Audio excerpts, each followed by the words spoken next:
setelah Wang Lin mengeluarkan 3 harta sihir yang baru saja dia buat. Harta itu terlihat berkilau dan cukup bagus, tapi sebenarnya kualitasnya masih jauh dari harta surgawi yang asli.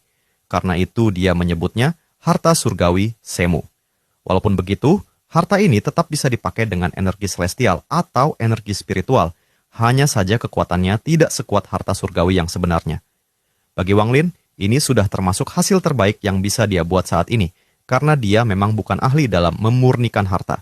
Setelah melihat ketiga harta itu, Wang Lin masih merasa kurang puas. Dia kemudian berpikir, kalau harta tersebut bisa memiliki sistem warisan, maka nilainya pasti akan jauh lebih tinggi. Harta dengan warisan biasanya hanya bisa digunakan oleh pemiliknya, jadi walaupun dicuri orang lain tidak akan bisa memakainya. Masalahnya, cara membuat harta warisan biasanya hanya diketahui oleh para master pemurnian harta, jadi Wang Lin tidak punya metode itu. Setelah berpikir cukup lama, dia akhirnya menemukan ide lain. Dia memutuskan untuk membuat warisan palsu dengan cara memasang pembatasan yang sangat kuat pada harta tersebut. Kemudian dia membuat batu giok yang berisi cara membuka pembatasan itu. Jadi orang yang membeli harta tersebut harus memiliki batu giok itu untuk menggunakannya. Dengan cara ini, efeknya hampir sama seperti harta warisan. Wang Lin lalu mencoba ide ini pada sebuah cermin perunggu. Dia menambahkan banyak pembatasan sampai membentuk rune yang rumit, lalu menggunakan asap lilin untuk menyempurnakan prosesnya. Setelah selesai, dia membuat batu giok yang berisi metode untuk membuka pembatasan tersebut.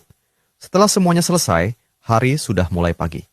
Wang Lin keluar dari tempatnya dan berjalan ke kota untuk mencari tempat menjual harta tingkat tinggi. Di jalan, dia sempat melihat seorang pemuda yang sedang berkultivasi. Pemuda itu bahkan meremehkan Wang Lin karena mengira dia hanya kultivator biasa yang tidak rajin berkultivasi. Wang Lin sendiri tidak terlalu peduli dan terus berjalan menuju kota. Dia ingat kemarin ada pasar bebas tempat para kultivator bertukar harta, tapi setelah dipikir-pikir tempat itu tidak cocok karena kebanyakan kultivatornya tidak terlalu kuat.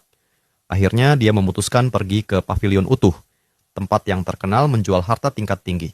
Ketika sampai di sana, bangunannya terlihat sangat megah dan di depannya ada beberapa batu roh besar yang memancarkan energi spiritual kuat. Namun saat Wang Lin ingin masuk, seorang penjaga menghentikannya dan menjelaskan aturan pavilion. Hanya kultivator Nascent Soul yang boleh masuk, dan mereka juga harus memiliki 100.000 batu roh. Karena Wang Lin terlihat seperti kultivator biasa dan tidak memiliki banyak batu roh, penjaga itu langsung menyuruhnya pergi.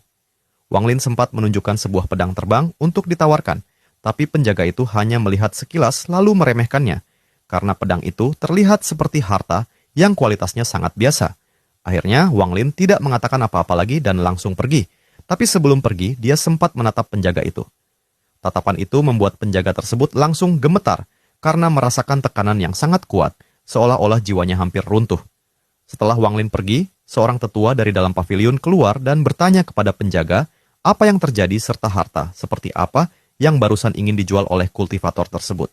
Penjaga pavilion tadi dengan hormat menjelaskan kepada tetua bahwa orang yang datang sebelumnya ingin menjual sebuah pedang terbang.